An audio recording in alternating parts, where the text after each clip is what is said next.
點解唔使一粒釘，只係用竹就可以喺懸崖邊搭起千人劇院？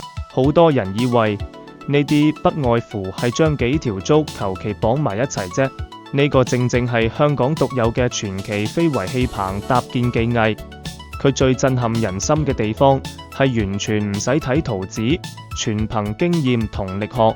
搭棚師傅只係用高竹、杉木同特製嘅篾帶做原材料，佢哋喺高空徒手爬上爬落，用交叉綁紮法穩固每一個接駁位。幾日之內，一座可以容納上千人嘅宏偉竹棚就拔地而起。竹本身有好強嘅韌性，可以完美抵禦海風同颱風嘅侵襲。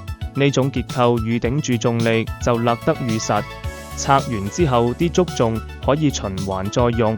呢度既會演神功戲酬神，又係街坊聚腳嘅核心地帶。呢個遮風擋雨嘅竹製空間裝滿咗香港最地道嘅煙火氣。你有冇去過現場睇竹棚神功戲？歡迎喺留言區分享。